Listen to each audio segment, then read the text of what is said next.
Good afternoon, friends, and thank you very much for coming. What looks like from here that your weekend has begun, so I'm grateful to you for having come on a weekend.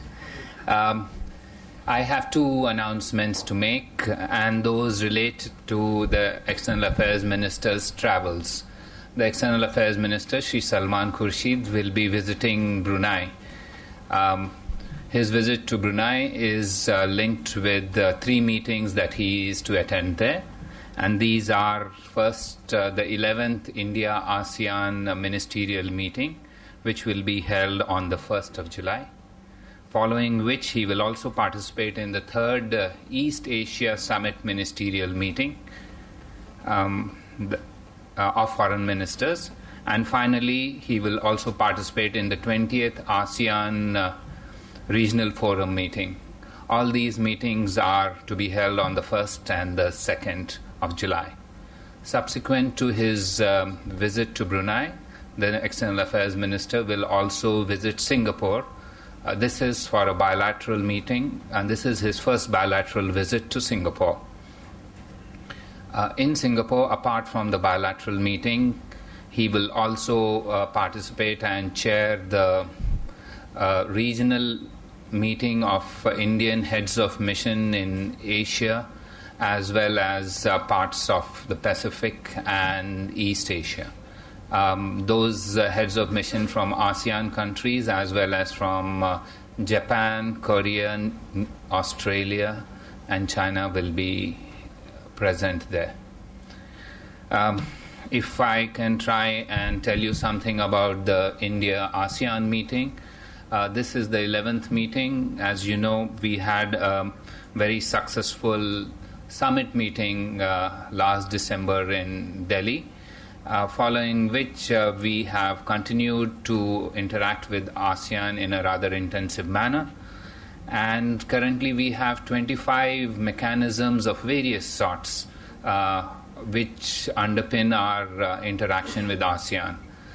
These include 6 at ministerial level, and the ministerial level interactions are, of course, external affairs or foreign affairs, trade, agriculture, tourism, environment, and new and renewable sources of energy.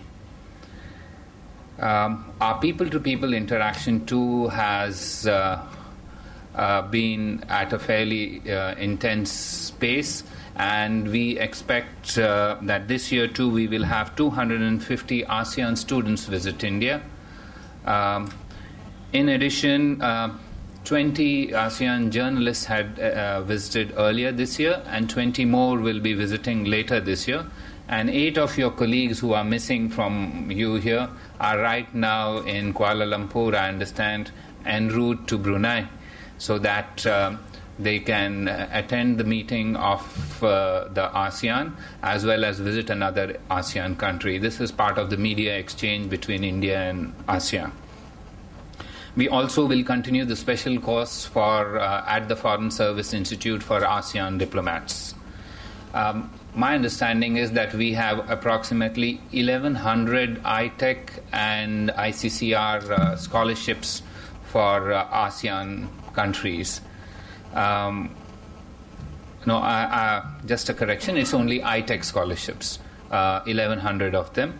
We are also examining the possibility of establishing additional English language centers in Cambodia, Laos, and Vietnam.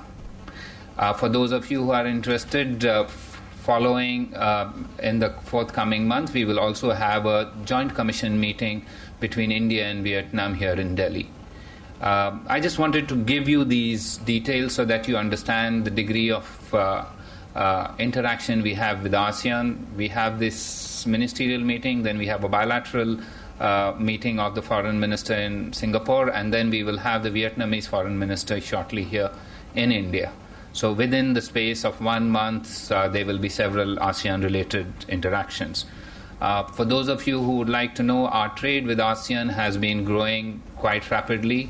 It grew last year, I understand, by over 37% and has reached $79 billion. We are on track to touch the $100 billion mark by 2015. That's as much as ASEAN is concerned. As regards the East Asia Summit ministerial meeting, they have consultative mechanisms at various levels. These include the foreign ministers, the energy and environment ministers, the finance ministers, education, trade, and economic issues. Now, the visit, as far as we are concerned, the Asia Pacific is very much, excuse me.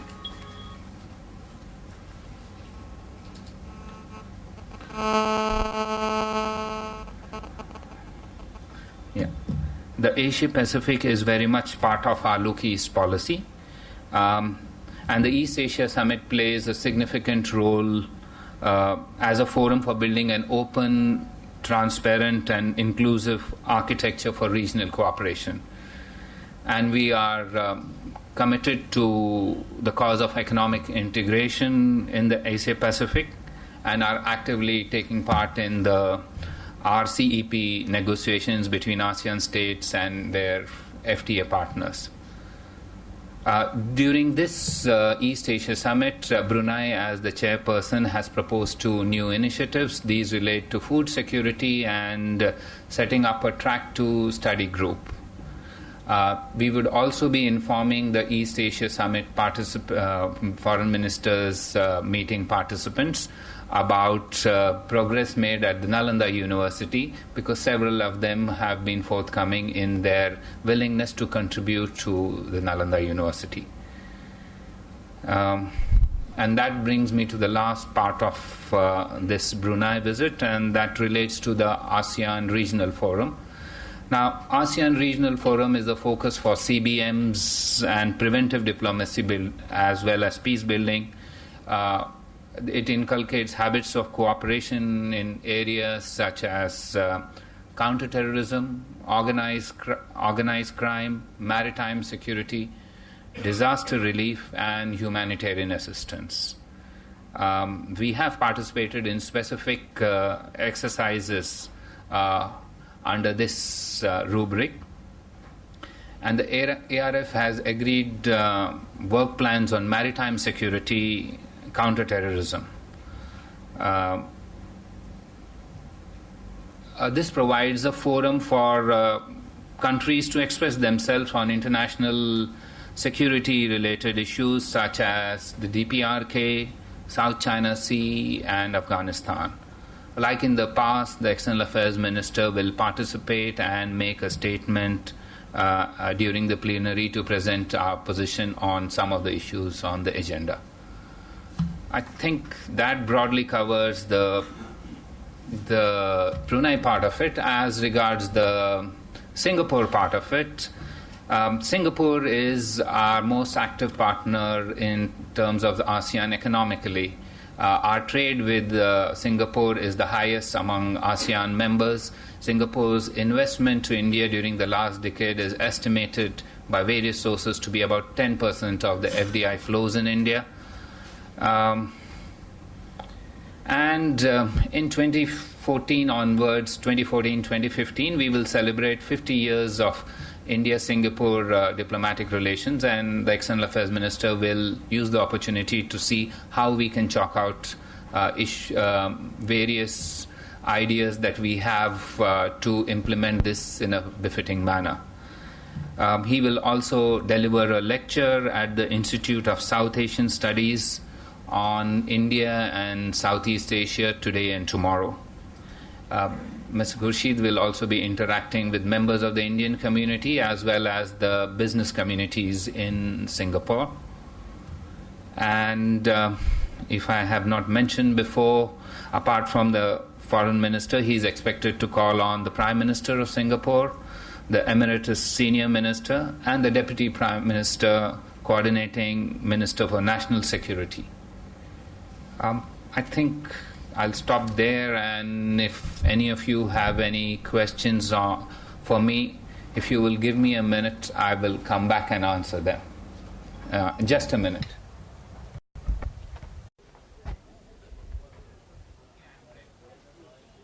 Sorry, and I'm ready for questions on this part, and then we will have on anything else. Yes, sir. Ashok?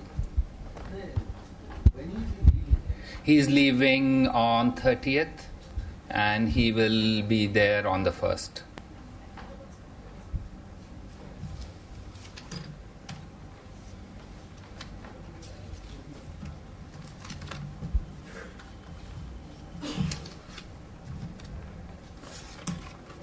Yeah. Oh, sorry. He will be reaching there on the 30th evening. He will reach there on the 30th. He is leaving in the afternoon and reach there in the evening. When he is back on the 4th night. Yes, Ranjit. What is this work plan on maritime security? No, this is a work in progress. It is an attempt to see if we can cooperate on anti-piracy measures largely. Coordinate and cooperate on areas where we can have our navies work together in a coordinated manner.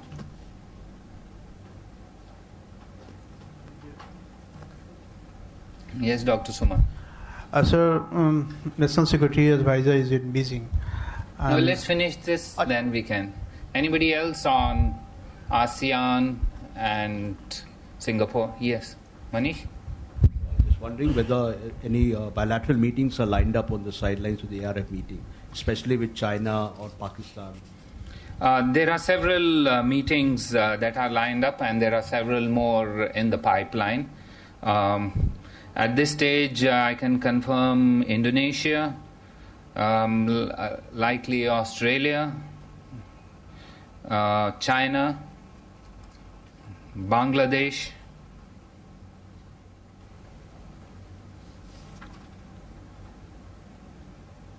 that's what I have right away, but there are several in the pipeline, and as you know, during these conferences, there could be several unscheduled meetings too. Yes.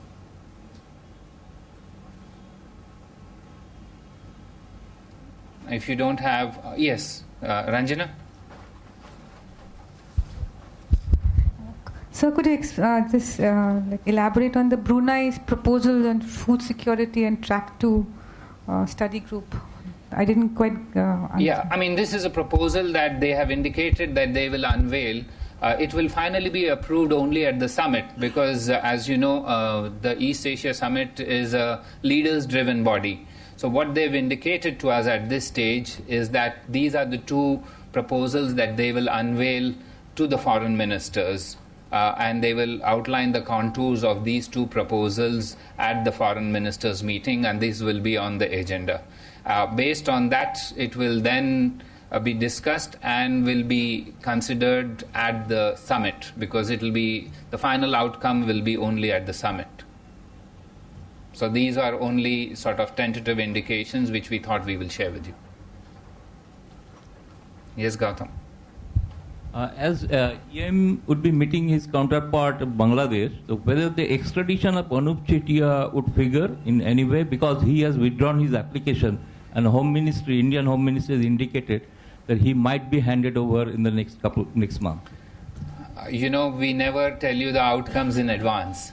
There are others who do that, and there are many of you who speculate about such outcomes, but our view has always been that we will only share the outcomes at the completion of those meetings, and if any specific outcome or issue is raised, I certainly will be able to share with you once that is done. So let me keep you in a little bit of suspense. Unlike several of you who are trying to throw balloons in the air. Yes, sir. Yeah.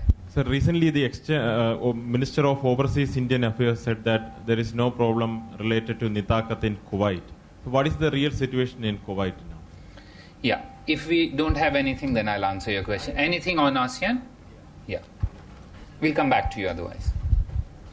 You know, Brunei is a tiny country, but they have lots of oil, and the ruler of Brunei was once upon a time the richest man in the world. So do we buy oil from them, and does Brunei invest in India? Thanks. Yes, I forgot there will also be a bilateral meeting with the host foreign minister of Brunei. That said, yes, we are buying oil from them. I think it's in the vicinity of something like $2 billion. But I don't have the details about the investment. But my understanding is that we always welcome investment from anybody who has confidence to invest in India, and if the ruler of Brunei would like to invest, we would certainly welcome that, because we have previously made efforts in that regard, but I do not have the factual details, so I don't want to guess on that. Yes, yes, you asked about Kuwait.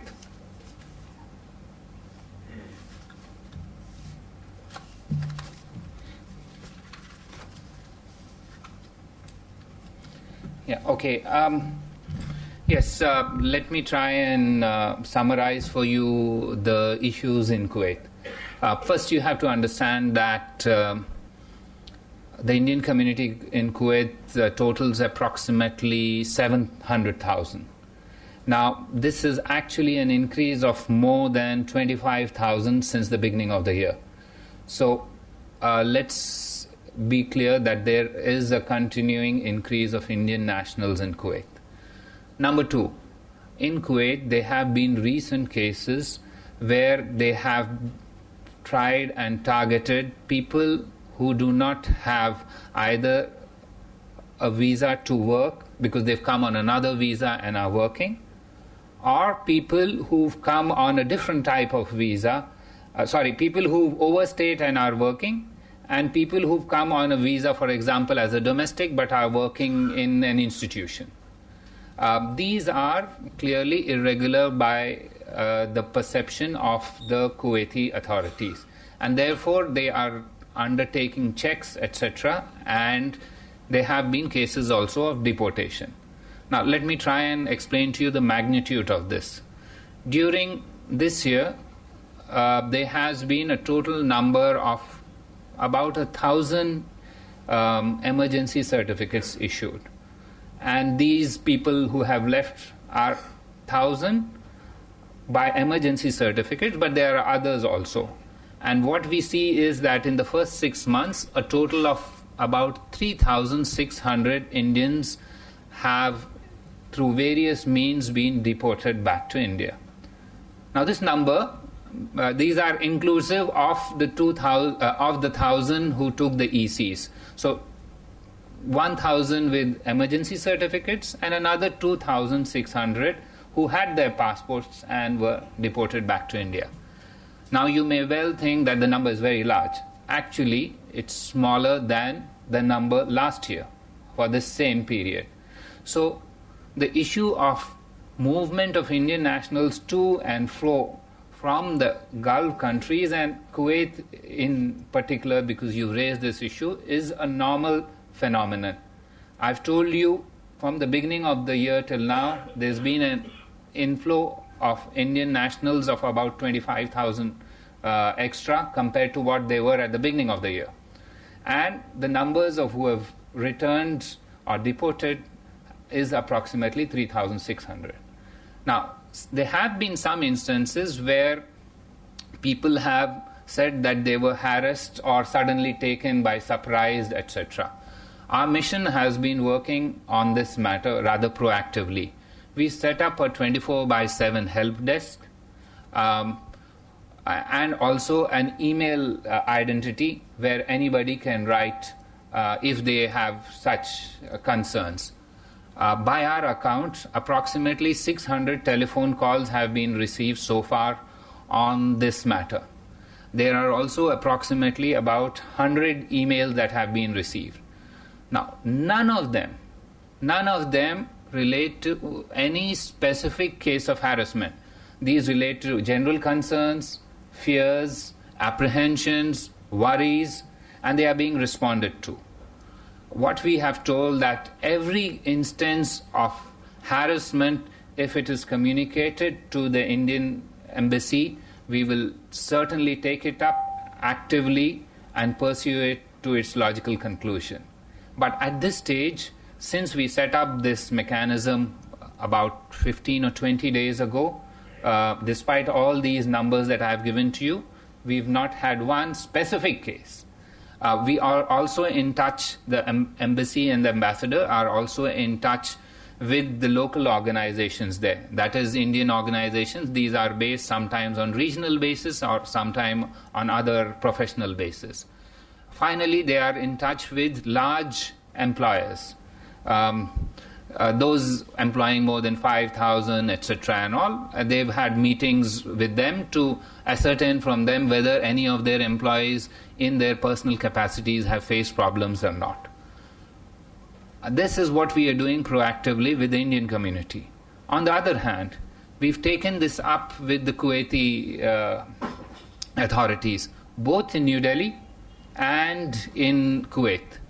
And our view is that we are suggesting that should they want to implement a policy whereby they want to crack down on people who are irregular, it is best to provide a space and time for them to leave of their own volition. So what we've requested is that if some sort of a option is given, that people are given a certain amount of time whereby they can leave. Alternatively, they can regularize their stay in Kuwait in accordance with Kuwaiti requirements. After all, it is their country and they do have the right to enforce the law as they deem fit. Our request is only that it should be done in a manner where everybody knows that this is now the norm and they are provided time and space to adjust to this. That's where we are in terms of our entire issues relating to the Indian community and Kuwait. I think I may have answered your question, but if you have any other specifics, I'm willing to answer that. Yes, ma'am. I believe there's an understanding between India and Pakistan that allows two journalists from India to be posted in Pakistan and vice versa. Now, what is the status of these two journalists who posted in Pakistan? What is the visa status? Journalists represent their individual organizations. And as far as India is concerned, there are no requests either received or pending from Pakistani organizations for stationing journalists in India. Now, as far as journalists from India and Pakistan are concerned, we've seen reports of issues in this concern, and I think it's best for the Pakistani authorities to answer to that. We are aware of one organization which did raise this issue, that they have been seeking a replacement for one of their journalists, and they had sought our assistance in that manner. We have taken this up previously with the Pakistani authorities.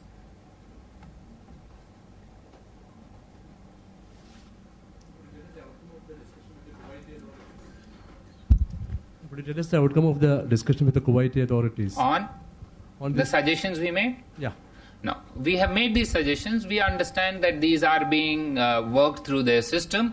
It's for them to accept or not to accept. We made this in good faith. We made this based on our understanding of how the situation is and our experiences.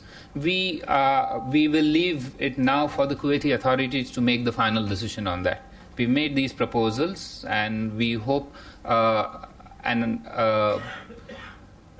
option or a solution is worked out which is in the best interest of all Indians and all expatriates. By the way, I perhaps did not put the caveat previously, but I would like to put this, that this is not an issue related to India and Kuwait. This is an issue related to expatriates in Kuwait. So therefore, this is not a bilateral issue in that sense of the term. And the term nitakat is specifically confined to Saudi Arabia, and this has not been an issue which has come up in Kuwait, and I can reconfirm what you have heard from the Minister of Overseas Indian Affairs. Yes, sir. So NSA is there in Beijing talking to his counterpart. Can you give us any update? What are the issues on which he is going to talk about, and any parameters can you take that at this stage we are talking about? It would be highly unusual to comment while the visit is underway. But let me assure you that tomorrow, when the visit is over, we will try and put out in the public domain what we perceive as the outcome. It is not our practice to put in the public domain any details while a visit is on, whether it is in India or it is overseas. So please bear with us. All I'm saying is reiterating what we have always followed as a practice. This is not unusual. We never do it even when the visit is underway here in India until the visit is complete or the discussions are over. In this case, it's not that. Yeah, I think I've answered your question. Sir, U.S. Special Representative on Pakistan and Afghanistan, Ambassador Dobbins, he was here yesterday, and he had meetings with Foreign Secretary and Indian Special Envoy. Can you give a sense of the meeting and what specific concerns India raised and how he responded to them? You have come back to an approach which I have always desisted from, and that's it, that can you tell us what happened in the discussions? And always my view has been I'm not a fly on the wall. And I've also said this before, that if I was, I wouldn't be sitting here, I would have been swatted long ago by people who ensure the security of such discussions. But that said, India and the US have a relationship whereby we are in close touch on a wide variety of issues, including on Afghanistan. We've had bilateral consultations on Afghanistan, and Ambassador Dobbins' visit yesterday was in that context. This is not the first time we've had these consultations, but these are of an ongoing nature. Now, if I can try and say the broad rubrics that they discussed, yes, he did explain to us the state of play on the reconciliation process. That was number one. And he explained what were the nitty-gritty in this on this issue. And we indicated to him our views on how we perceive this. Now, that's one area. The second area we discussed was that how do we, our own cooperation in this along with Afghanistan. As you know, we have a trilateral meeting, and we are very keen that the next trilateral should be held. The last trilateral was held, the first one was held in New York during the UN General Assembly. The last one was held in Delhi here. We are very keen that a third trilateral is held at an early date. We've requested the US to indicate to us dates so that we can take this trilateral format of discussions further, because it's been very useful and we find it a good platform to use to pursue our developmental activities there in coordination with others. That's about what I can say, unless you have any specifics.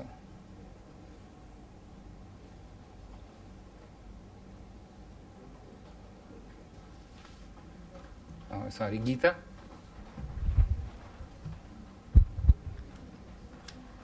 The question is on UK visa bond issue. Has India taken up the matter with London? Any assurances of whether if India will be kept out of the pilot scheme?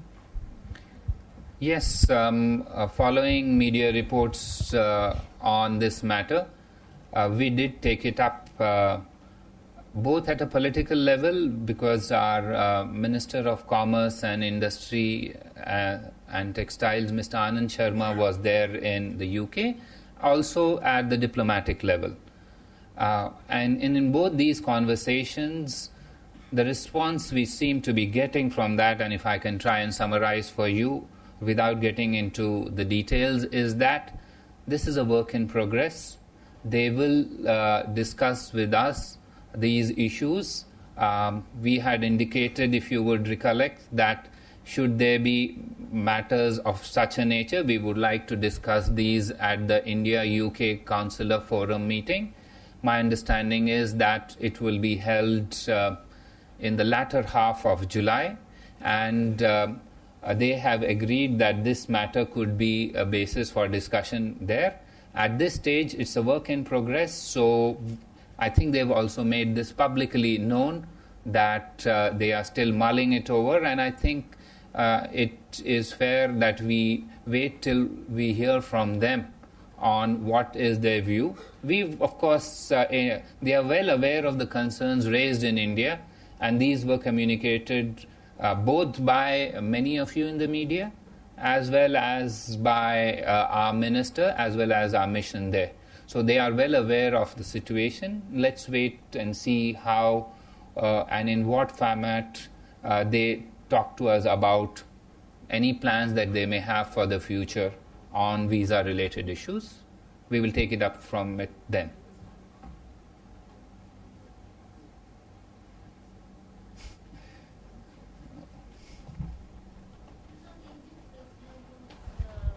Killed in Lahore or died in Lahore. Any details on the autopsy report? Because I suppose we're still awaiting the autopsy report of the 2 other prisoners who died in Pakistan. Let's take this prisoner. The name of this prisoner, Mr. Zakir Ali, figures in the list that Pakistan provided to us at the beginning of the year. And consequently, we had sought consular access to this gentleman. Both at the time of the visit of the Judicial Commission which visited Pakistan, if you remember, towards the end of April, and subsequently after that. On both these occasions, we were not able to get information about him from the prisoner himself, because he was not in a mental state where he could articulate details about himself. And therefore, while he figures on that list provided by Pakistan to us, we were not able to identify his nationality, because on 2 occasions where the Indian Judicial Commission met them, and when our consular officers met them later on, I think the consular officers met him on the 8th of June. And since we didn't have the details available about where he was from, where in India are his contact points, we are trying to ascertain them now, because he was not able to provide these details. Should we be able to find some information on this, we will take it forward. We did receive some partial autopsy reports previously, and we have communicated these appropriately.